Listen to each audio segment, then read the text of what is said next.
If you haven't heard about Anchor by Spotify, it's the easiest way to make a podcast with everything that you need all in one place. Let me explain. Anchor has tools that allow you to record and edit your podcast right from your phone or computer. When hosting on Anchor, you can distribute your podcast on any listening platform like Spotify, Apple Podcast, and many, many more. It's everything that you need to make a podcast all in one place. And best of all, Anchor is totally free. Download the Anchor app today or go to anchor.fm to get started. Hey fam, Caleb here, founder and host of Real Talk with Caleb podcast. And you are listening to my brother and fellow podcaster, Nate, on his new podcast, Wartime Leadership. Nate, stay motivated and relentless.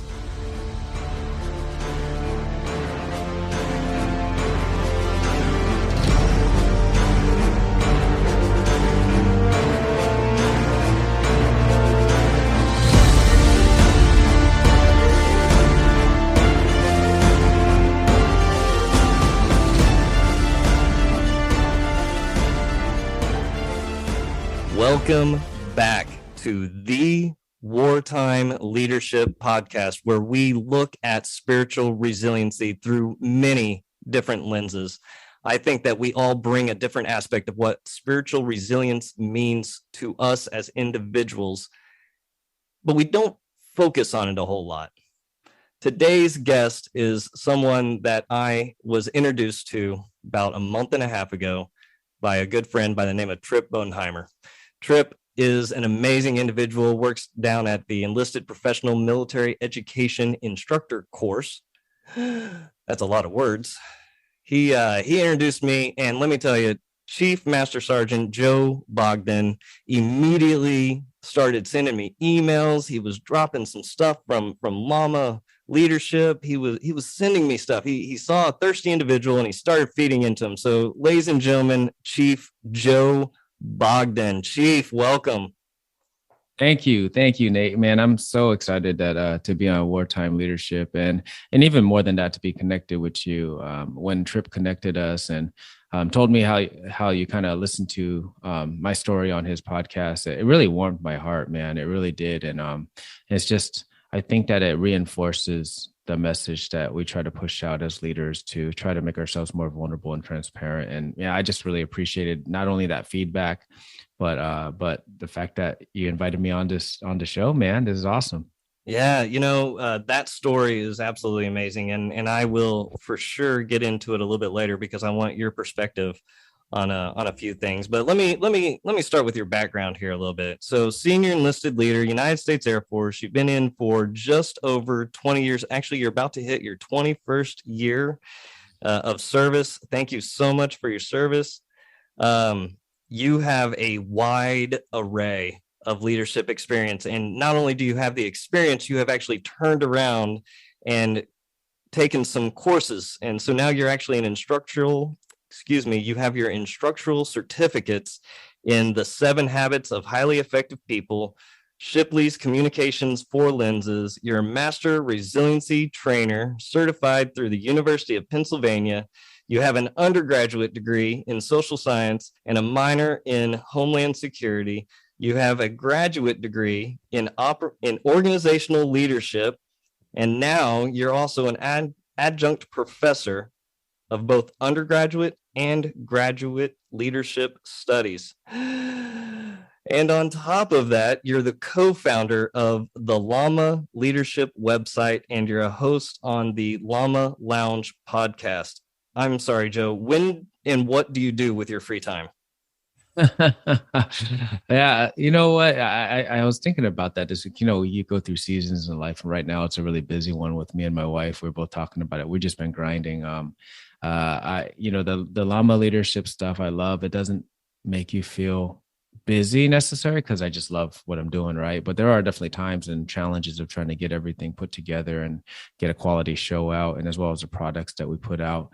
The chief job keeps me pretty busy at work, being the civil engineer squadron senior enlisted leader at Osan Air Base. If anybody's been out here at Osan, you know the infrastructure is falling apart. This base has been built, 1 year at a time for the last 70. So there's a lot of struggles there that, keeps you busy. And then 500 people, over 500 people in the unit. There's more people come with more reward, but also sometimes more personnel issues. So a lot of that definitely keeps us busy. And so dealing with all those things, plus teaching a class right now for the college, got 30 something students right now. So I'm grading 90 something things this week, 90 something assignments, trying to give everybody individual feedback, so it takes some time. And my wife and I were like, we really want to get more involved in the church. So I was like, all right, well, let me volunteer for the audio visual team for the worship service. And I was like, all right, so that I was like, well, I just keep on piling stuff on, don't I? But and you had time for little old me right. over here to talk leadership, ladies and gentlemen. Yeah.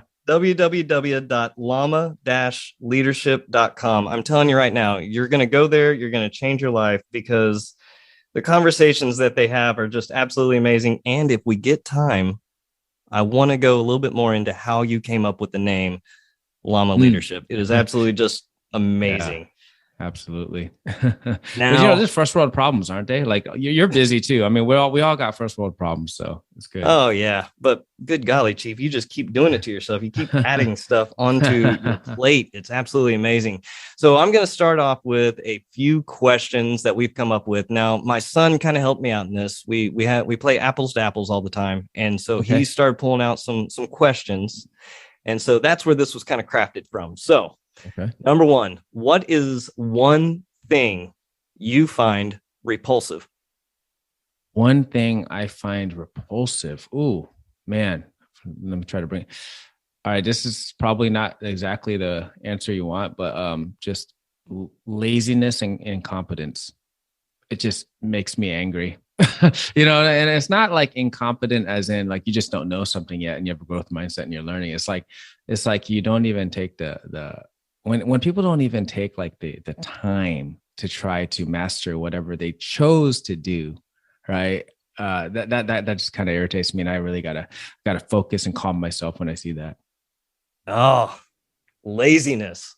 I had a Chief Vaden on, and he kind of went into some of his that were very similar to yours. Just maybe it's the CE world, I don't know, but it's just laziness, apparently repulsive.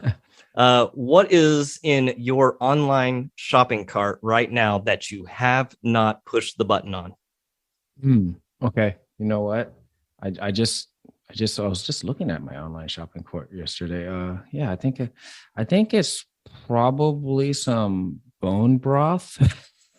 I just haven't. Broth. Yeah. So I've been right now. My wife and I decided to try out. I've been wanting to. She's just jumped on as being a supportive person to be with me, and I wanted to try a carnivore diet, but I wanted to add some fruit in there, and it's kind of common. You can kind of see it out there as opt-in. Actually, it's been really good so far. It's challenging, but I wanted to get some bone broth to help. In between time. So yeah, that's what's in my shopping cart right now. Yeah, bone broth.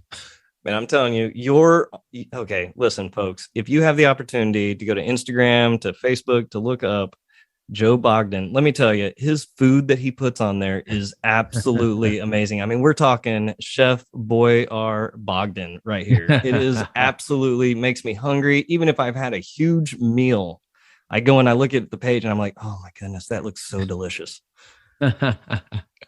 All right. So what do you love about your job? What I love about my job, man, there's so many things, but I think the biggest thing I love about my job is a mix between the people, and they're interlaced, people and being able to live to my meaning and purpose. So I've discovered it early on. So I had a great man on my podcast one time. He talked about jobs careers and vocations. And we've all had those jobs that we may or may not like. Careers is like what we do. I think you and I both can consider what we do in uniform as a career, but but a vocation is what your calling is, right? And I think for me, and from what I could tell already from you, Nate, is that we've been able to align our vocation with our career. And my vocation is teaching. I love teaching. And I get to do that as a senior enlisted leader with my airmen, my NCOs and senior NCOs, and even my officers. You know, I get to teach, and that's what I love about my job is that when I go to work, I get to really do something that I love. Yeah. Oh, absolutely. Now, on the flip side, what would you leave your job for? Leave my job for if I could just do right now. I've told this is my goal in life is to rarely have to wear a shirt. I love to be on the beach teaching, whether it's online or virtual or doing some of the consulting stuff with the Llama leadership team. That's a goal for us in the Lima Charlie Network is to be able to, set ourselves as a foundation to be able to continue to live to our meaning and purpose, which is just bringing impactful lessons to people everywhere. So that's what I would do. That's what I would leave the job for, but not anytime soon.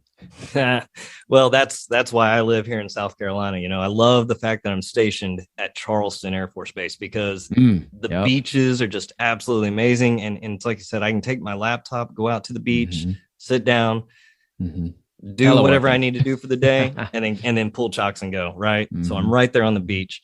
All right. Favorite superhero. My favorite superhero. I'm more of an anti-hero guy. But I'm the guy that likes like Punisher and even Wolverine and some of those. But I would say my favorite. I think my favorite superhero is Daredevil. I just think that he was very vulnerable. He'd get his butt kicked regularly. He also overcame a lot of adversity with, of course, his blindness, and I just think that he was just totally dope, man. Love Daredevil, and that show on Netflix was amazing. I'm gonna let you in on a little secret. I have not seen it. It's fantastic, but now I think I'm gonna have to. So you talk about the adversity and what he lived through. Does that match up at all with your story, with your backstory? Yeah, not quite the same as his, but yeah, I think that we all go through the just adverse situations, and I think I love the concept behind your podcast, Wartime Leadership, because everybody's war looks different, right? I say this often that everybody's war looks different, every struggle looks different, but also our white picket fences all look different. So it's important for us to be able to identify what our success, how we define success, and identify the challenges that we're going through so that we can help navigate through them. And yeah, growing up, I was a immigrant. Came to the States when I was an infant. My mother struggled with relationships going through life. So I would say that was pretty much most of the time what either a single mom or with somebody else that just happened to live with us, right? So I was kind of going through life that way. Much of the time a latchkey child. So I became very independent. Lived in areas where no one else looked like me, so there was a lot of bullying going around, and I learned a lot of fights when I was young, and I learned a lot of lessons from those things. I often tell people I learned to speak English from Mr. Rogers. My mom told me that I would go to school and I'd get picked on a lot, and I didn't even speak English, so I didn't really understand what they were saying, but you can tell that they're saying something derogatory, right? And I'd get in fights. And one day I just told my mom, I'm not going to go back to school until I learn English. So I sat there in front of the TV and watched this amazing man on TV, Mr. Rogers. And I literally learned English from him, and then finally decided to go back to school. And then I understood what people were saying. So more fights ensued. So, just growing up, moving from the East Coast over to the West Coast, usually lived in some much poorer environments, but I loved living in Washington State. I was in Tacoma, Washington, and grew up there, and hung out with some people that I consider family to this day, and then also fell into some crowds that probably weren't the best to hang out with, and if I kept hanging out with them, I probably wouldn't it wouldn't result in good things. So I decided to join the Air Force. I told them, get me a job that's going to get me out of here as quick as possible. Um, they signed me up for a job called power production within the CE career field. I said, what is that? They said it's a hybrid between electrical and mechanical. And I said, sounds good. Sign me up. So, and those are that's kind of how I joined the Air Force, and I loved it. But initially, I share this in a chapter in the book that I helped collaborate on, the Fire Starters. Is I didn't realize how much. I think this is one of the biggest struggles I learned early on. I had anger issues and I had ego issues, and I think a lot of it came from self-esteem issues, and I had that from growing up. And I think in my environment growing up, it kind of, I grew up in a house where if you brought home a 97%, your mom would ask, where's the other 3%? Right. And it wasn't a good experience to come home without hundreds.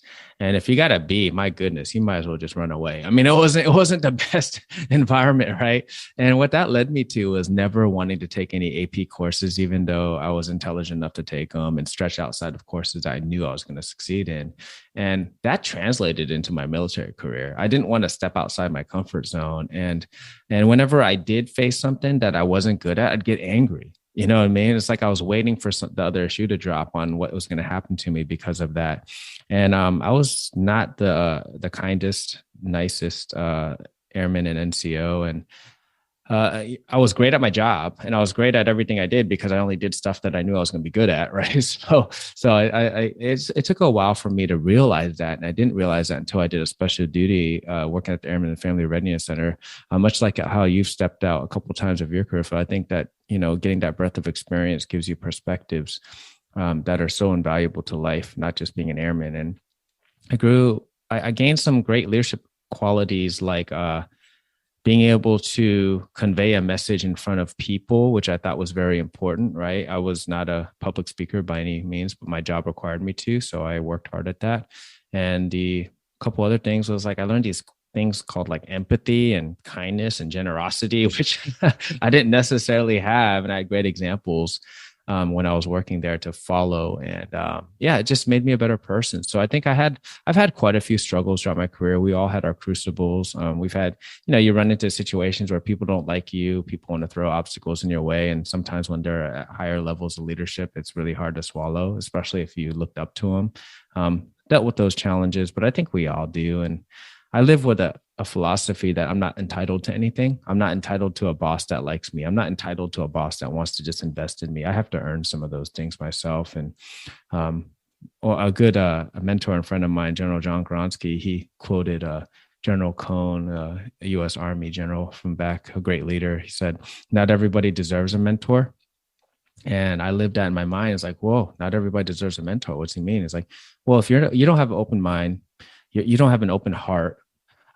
You always respond back with, I understand that, but this is why, right? Just externalizing, blading stuff.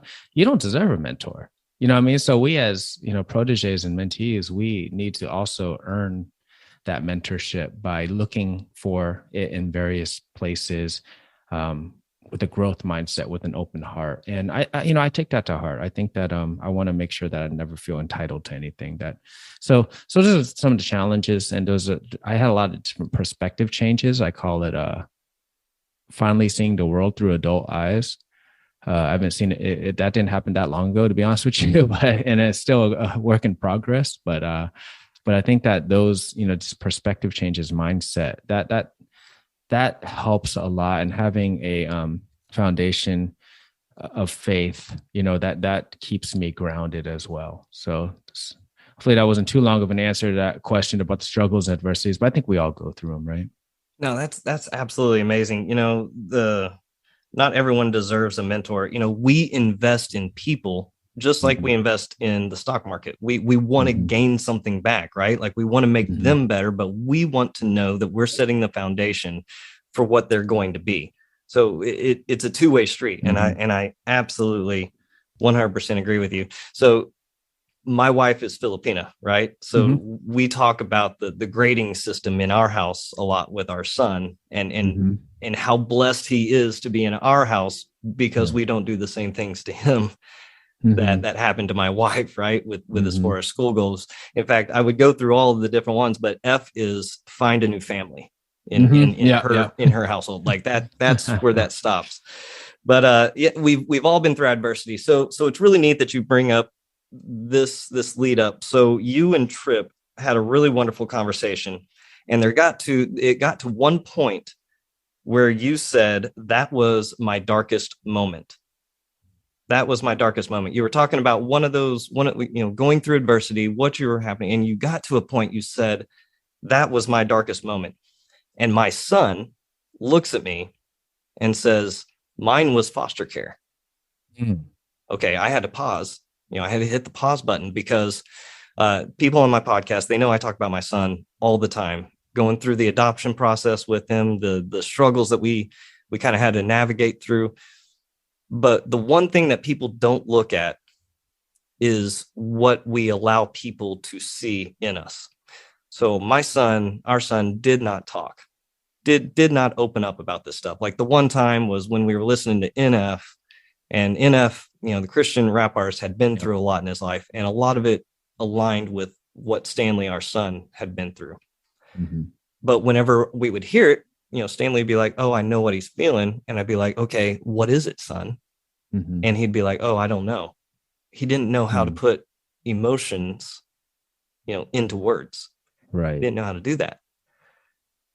When we were driving up to DC, this all happened when we were making a drive up to DC. It was just my son and I, Stanley and I, sitting in the truck driving up to DC. I always like to drive at night, so it's super early in the morning. And I started the Shadows podcast over again from episode 1, which is when you were on. So my son is dead asleep, going through this, and it comes to that moment where I see his eyes kind of open up, and that's when you made that statement. He goes, yeah, mine was foster care. And I hit pause.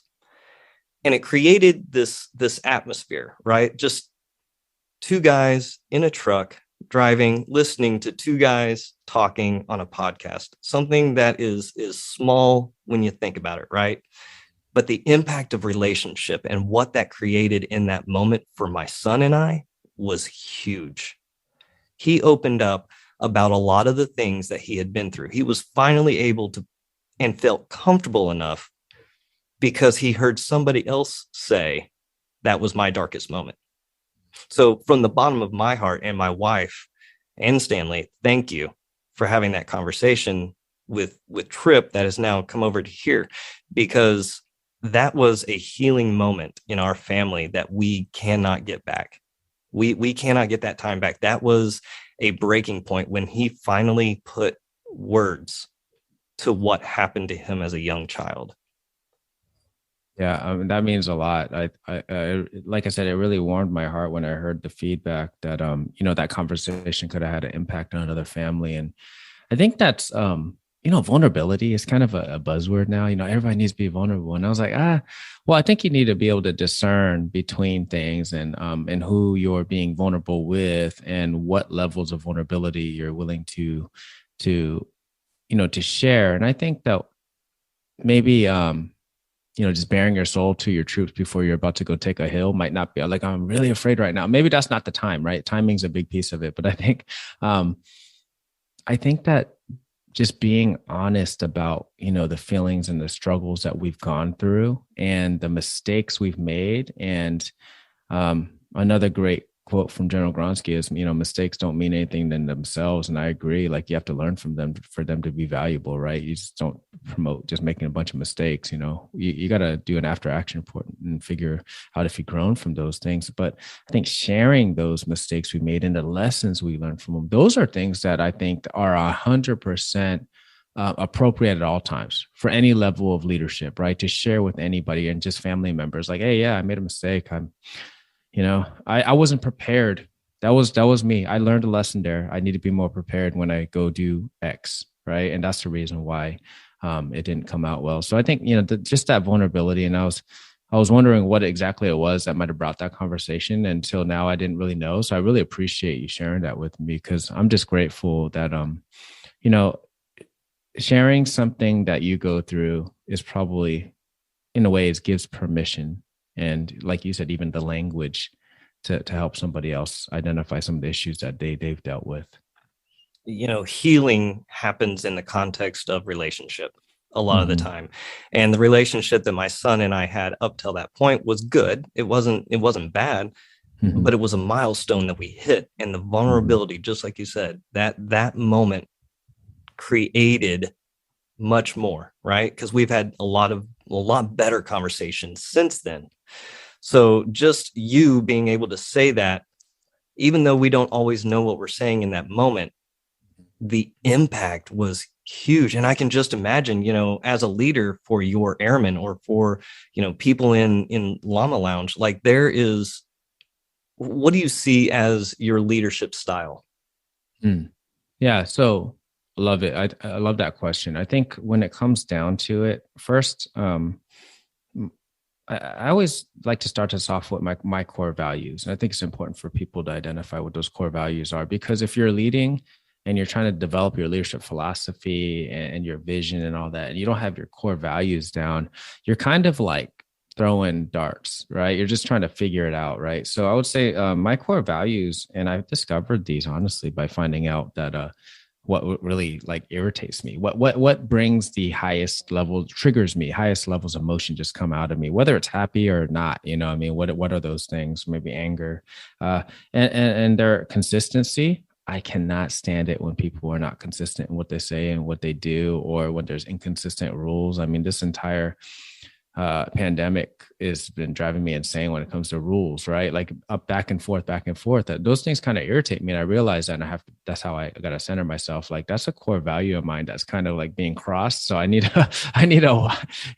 like calm myself down a little, woosah. And character, just people of strong character. I think it's just being a person of character, having that integrity, being a great teammate. And third one is competence. Like I kind of said, like it irritates me when people aren't willing to put in the effort to be good at what they chose to do. Right. I mean, I get it if you're voluntold to do something, but even then you should have some pride in yourself to try to do your best. Right. And I just think that competence is a big part of me. So, and I appreciate it when people show great character, when they are consistent in their behavior and actions. It brings joy to my heart. When people are competent, I really value when someone's just really good at their job. You're a port dog. I remember I was deployed to Al Assad, and I had part of my unit were port dogs. And I remember helping them push some pallets and getting on the aircraft, and just seeing the level of competence they had. They were so good. I couldn't even tell the difference between the loadmaster and the port dog. They were like working, not even talking to each other. And it was just like just a concert, right? I mean, everything was moving, and and I was like, that's pretty awesome. I mean, they had their personnel issues, but when it came down to their job, they were crushing it, right? They were crushing it, and it just brought it, like it just smiled in my face to watch that, and I realized that I could see competence somewhere, and I just appreciate it so much, even if it's not even connected to me. So those are some of my core values, you know what I mean? And I love the Port Dog community. One of our Llama Lounge brothers on the team, Frank Zamorano, is a Port Dog by trade, and he definitely tells me about his challenges, but and I can relate because I've led port dogs now, but just the value that I've seen in what you do, and I think my core values kind of leads into my leadership philosophy. My leadership philosophy is built on a foundation of service. Serving others by giving them the resources, the education, the training, the attention they need, but also making sure I instill discipline. I think some people think that serving your airmen or taking care of your airmen is defending them at all costs when they do something wrong. It's like, no, you got to instill some discipline. You got to let them know when they're messing up, but you could do it in the right way with grace. Hold them accountable, but also show them grace, These are things I think are important. That's all part of service.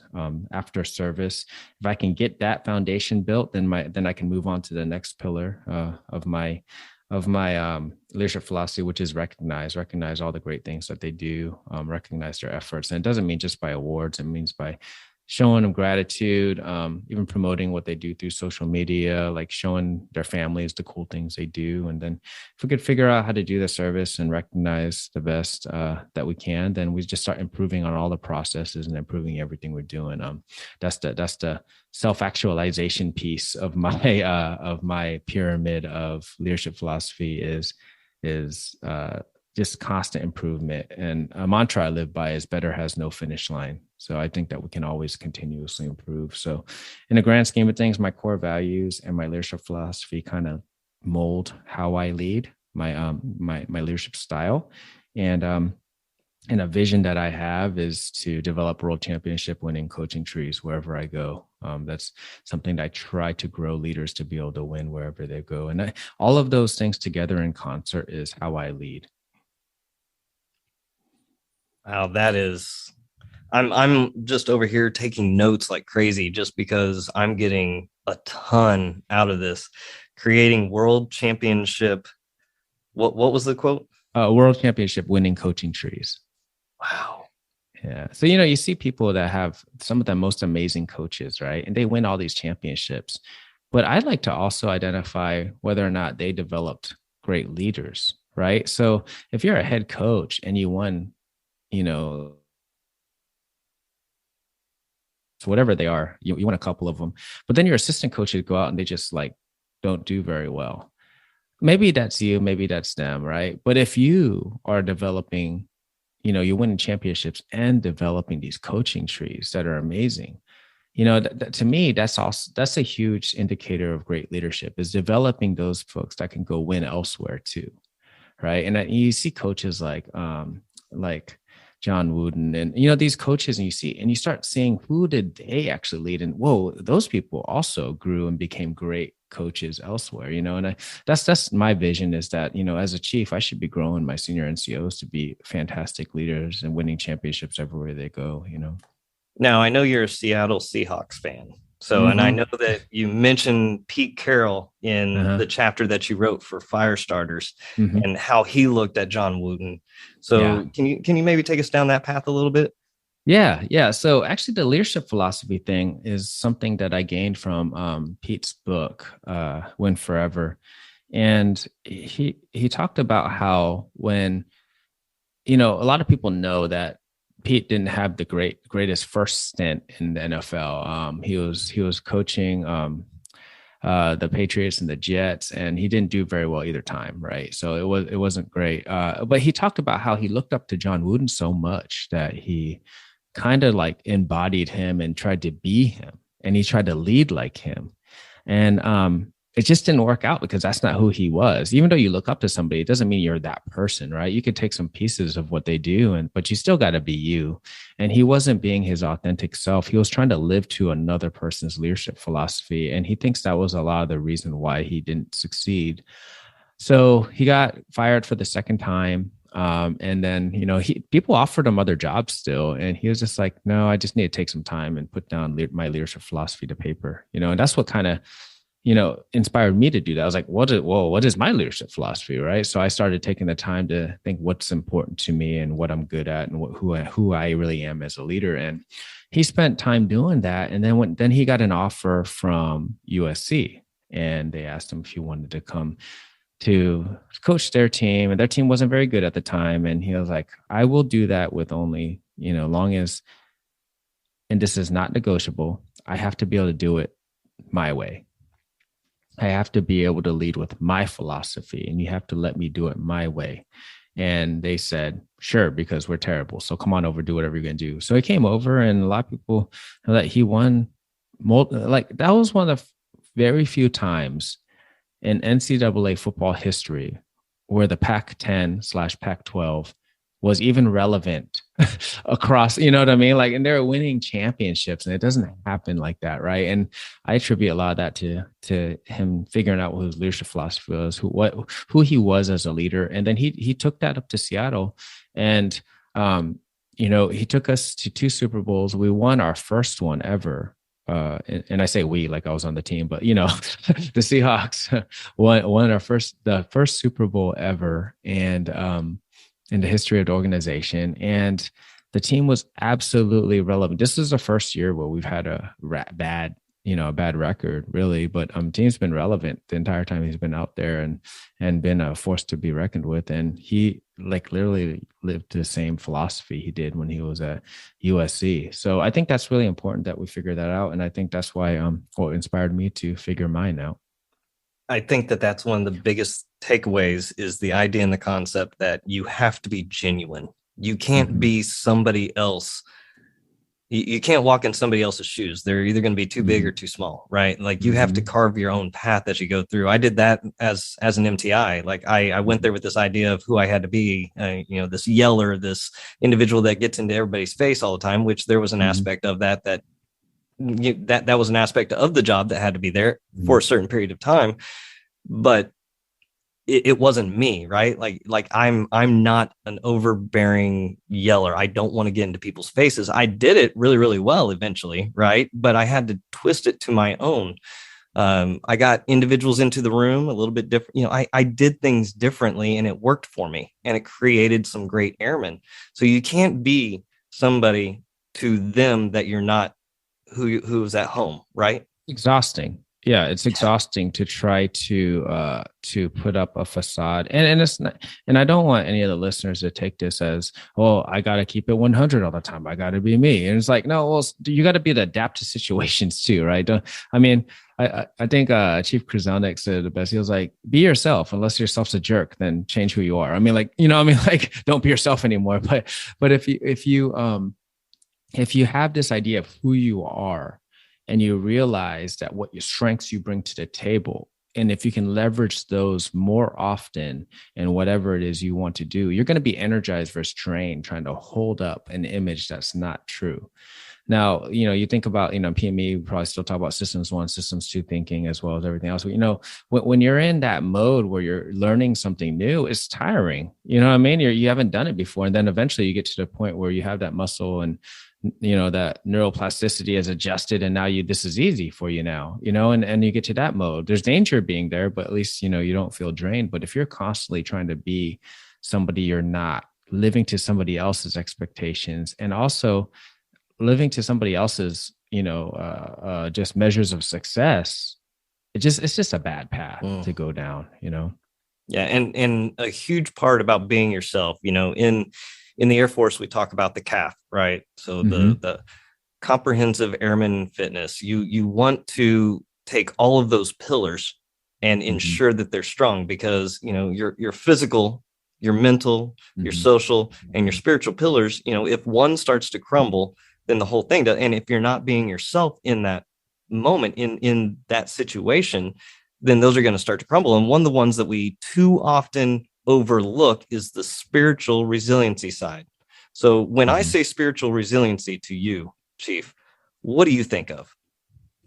I immediately think of meaning and purpose. If I can walk in my purpose, and for me, I'm a man of faith. So what did God put me on this planet to do? Right. And oftentimes when I'm in struggles, what did he put me here to learn?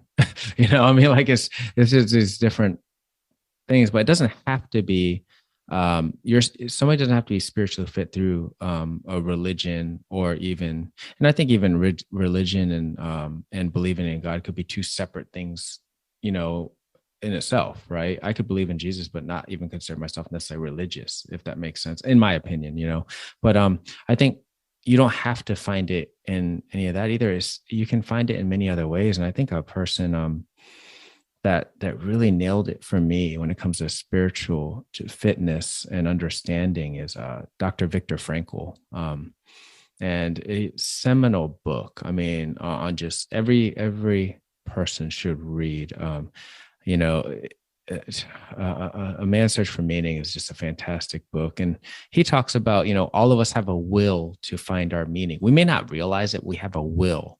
So if you avoid your spiritual pillar because you're just ignorant to it or don't think it's a lot of value there, you are literally like lying to yourself, because all of us are always looking for that meaning and purpose in what we're doing at a small level, as well as why we're here.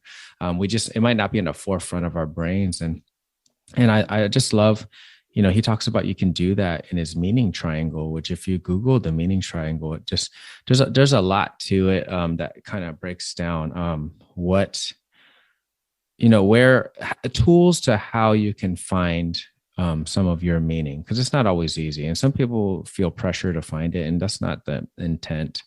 But when you can figure out what your meaning is and you can align what you do with it, not only do you prioritize your time, and your energy, right, to be doing what you, but you also know, what you stand for, what you stand for. So in the meaning triangle and logotherapy, which is literally logotherapy means healing through meaning. He talks about, attitude change, creativity, and experience. Some people just live for just experiences. They live for, they go to work so that they have the money to be able to go live out these experiences and these things, what life has to give them. And that's good. That's fine. Some people are more in a creative place where they want to give something to the world. So maybe it's the art, or maybe it's even their kids. They want to make their kids as a legacy, to be able to bring value to the world. And there's a lot of areas into creativity. And then the other one, the attitude change, constantly improving, getting better, and most of us, I think, could probably find meaning in multiple corners, but it's important that you at least find it in one, because living without meaning and without that spirituality piece, a healthy spiritual pillar, it could lead to something he calls the existential vacuum, where you just keep on trying to fill this void that is left in your body, in your soul, because you have no meaning. You don't know what it is. You keep filling it. And a lot of times we fill it with stuff that's not productive, like over drinking, even overworking, unhealthy eating, maybe it might be promiscuity. It might be reckless behavior, doing a wheelie down the freeway, stuff like that, because we're trying to make ourselves feel something and we don't. You could throw all that stuff into that void, but that vacuum just sucks it all up and it never fills it, because it's not going to be filled by anything besides like meaning and purpose. Yeah, I love that idea that, overworking, trying to fill that with overworking. I think that as leaders, we too often try to jump 100% into the situation. We try to fix everything that we possibly can instead of creating problem solvers. And when we jump in 100%, that side of the scale is going to get more. We talk about the scale, the balancing between personal and professional. And if we put everything towards that professional side, that job, it's going to outweigh the other side, and it's going to tip over. We have to have a balance in there. And how do you do that? Let's say you have three sides: yourself, your family, and your team at work. How do you balance between all of those with spiritual resilience? Yeah. So for me, I think, and this is all semantics. I try to stay away from the word balance in that respect, because what happens is it feels like you automatically put things in conflict with one another, because it's like, I got to put something over here to balance that side.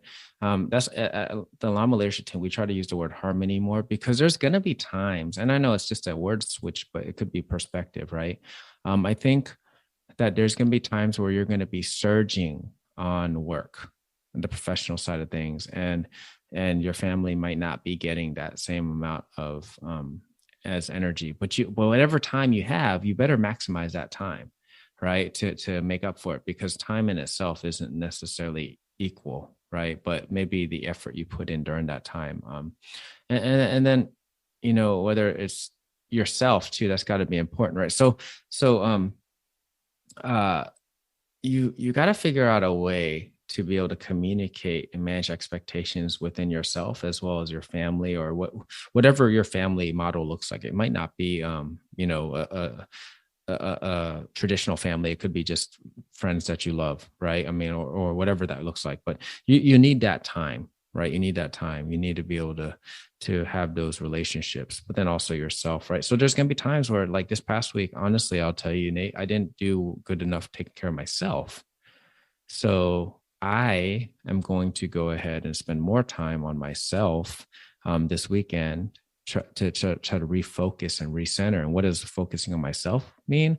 I'm going to be listening to some, faith-based music. I'm going to probably read some scripture, and then I'm going to get some fitness and exercise. And I might do them at the same time. I might be reading or listening on Audible a faith-based book or a podcast, or listen to just spiritual music while I'm running or doing something. So you can do them at the same time, but I realized I didn't spend enough time on that, and if I don't do that, it's going to impact the other ones significantly.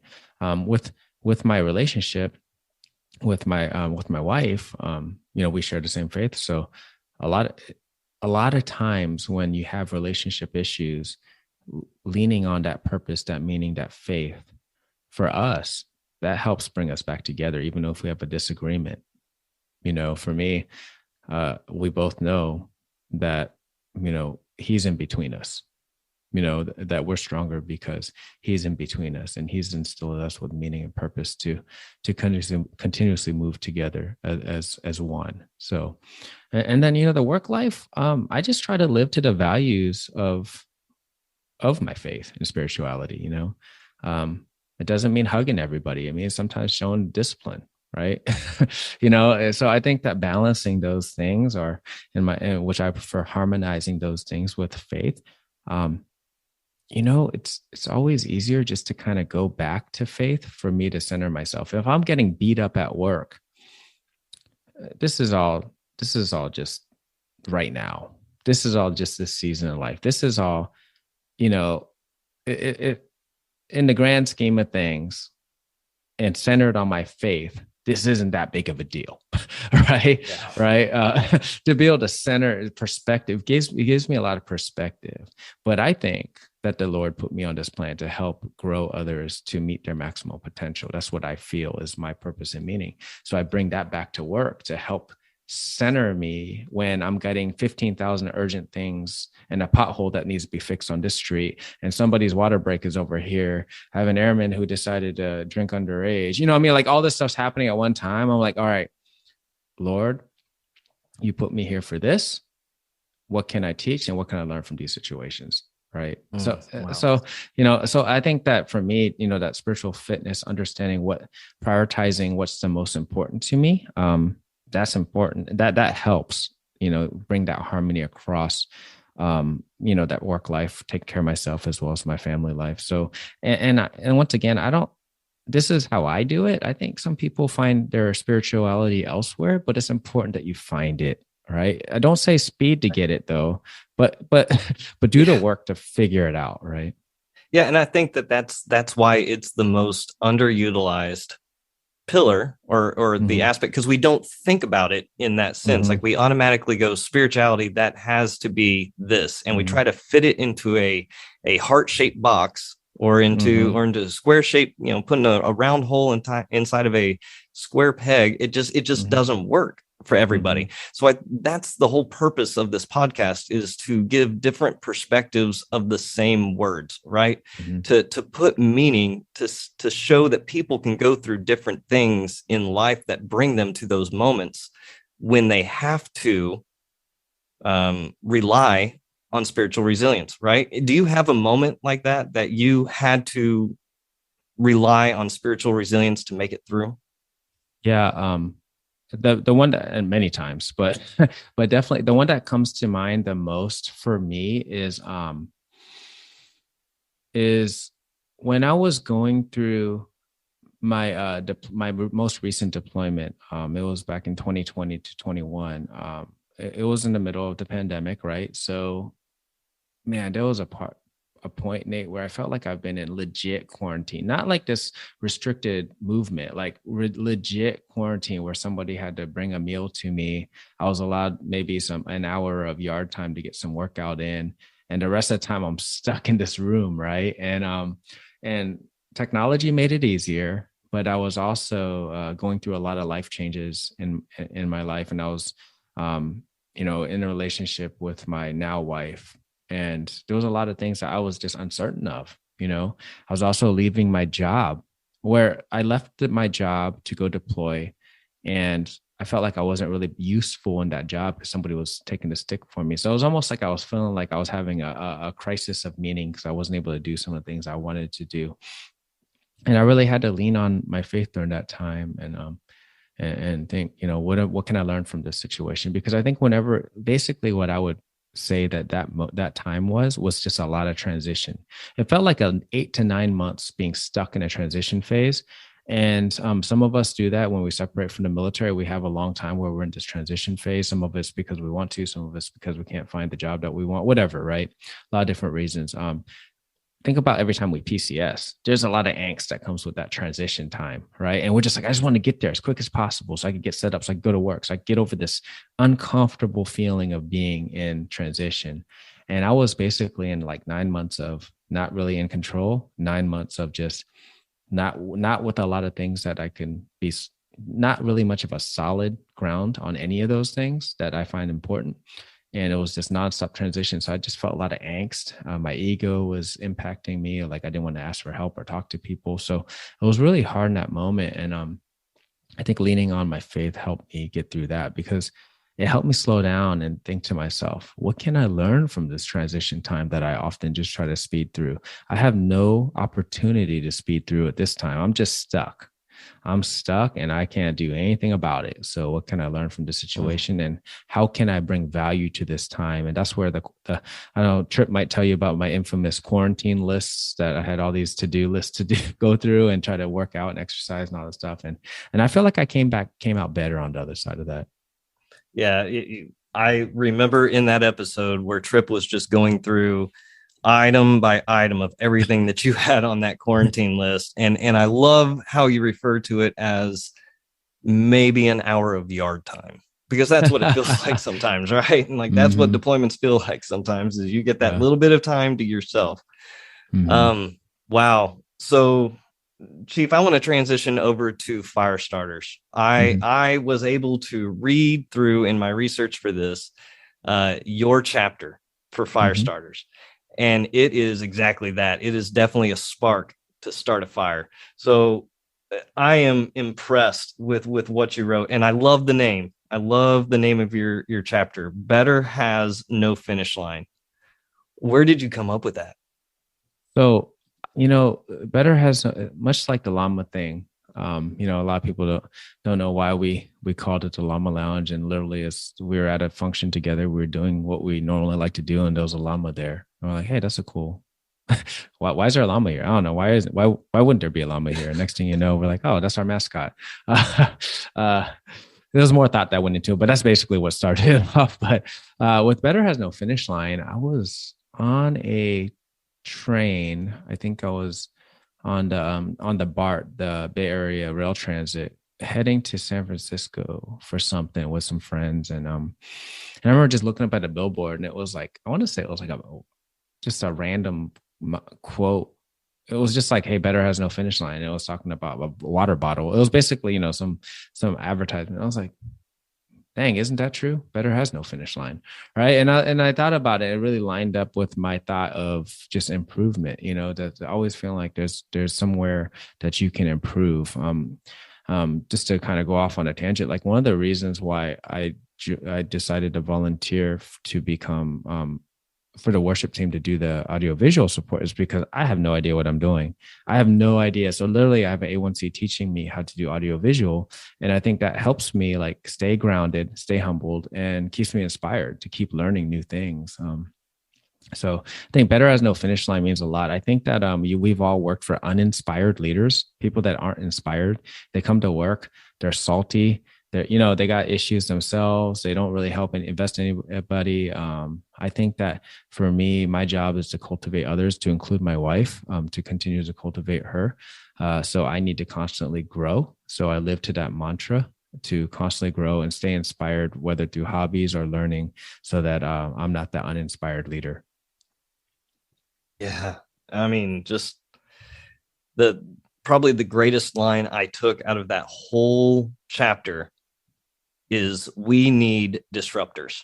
That doesn't exactly go along with the military and how we do structure. And I love that portion of it. Embrace your amazing.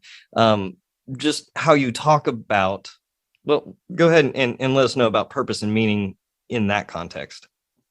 Yeah. So I think that understanding what your meaning and purpose is, like we kind of talked about it already, it really will guide how you lead and how you live your life. And when you don't have it, if you don't figure it out, it doesn't mean that you're going to be like completely untethered and flying into air, but it definitely, I think it will lead you, it'll lead you off track more to who you are. Right. And it's not something that necessarily, hopefully, never gets to a point where you're not able to correct yourself and come back to what that is.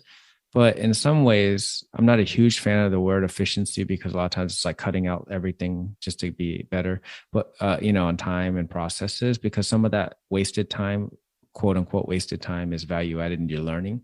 But I think it's important for to make yourself as efficient as possible while you're still learning. Get to the point, and I call that effectiveness, right? You want to get to that level of effectiveness.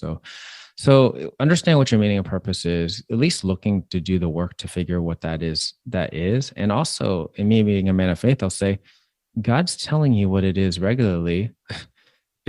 Are you listening? Right? My buddy Jerry Dugan told me that every sign told him that he should be a teacher. His wife even told him he should be a teacher. And he was like, no, I'm not a teacher. And it kept on. And then finally, like years and years later on, he was like, I'm a teacher. So it's not like he's not telling you. It's whether or not we're listening, right? So I think identifying what that is, the earlier you can kind of figure that out, or at least put into work, I think the more likely you're going to live to a life that you're supposed to live, right? And walking in that purpose. And what that does is allows you to see what you bring to the table. You're amazing. We're all different. But every single one of us has something to bring to this world. We have an amazing within us. We just need to embrace it so that we can share it, because the world deserves it. If we hold it in ourselves or we don't look for it, then kind of being selfish, and we're withholding a huge part of our potential to share with the rest of the world.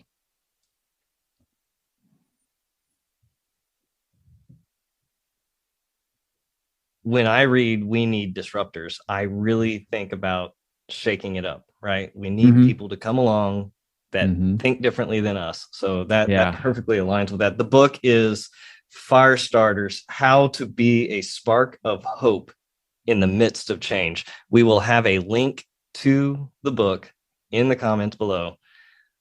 Chief Joe Bogdan, sir, we have been blessed to have you here, to be able to hear your philosophy and just to see what you're doing with what you have been given. Too often we don't do enough with what we've been given. We try to hold on to it. We become selfish, like you say, but just having you here in this moment to invest in me, to invest in the listeners, just goes to show what kind of a person you are and what you want to leave behind. So final question, what is your legacy that you want to leave? It lives right down to that world championship winning coaching trees. And that's not just at the work. I want people to win and say, they can look back and say, he helped me win. Whatever win looks like to you. I said that earlier, like the white picket fence is different for everybody. Define what success is for you, what happiness, and what is right for you. And to me, I do one-on-ones with all of my senior NCOs, like, hey, I want to know what your goals are. And don't just tell me you want to get promoted. If that's it, that's cool. But I want to know what your win is. Like, even after that we take off this uniform, what is that? Because I want to help you get to that, as well as helping you succeed while in uniform. So I think it's important for us to help others become the best that they can be, in uniform, out of uniform, just the best human beings they could be, and that's really the legacy I want. If somebody comes to my 80th birthday party, and they wanted to share something about me, I want them to say that I was an amazing teacher that helped them get to these successes, and he helped me become a better man or a better woman, and that's the legacy I want to leave.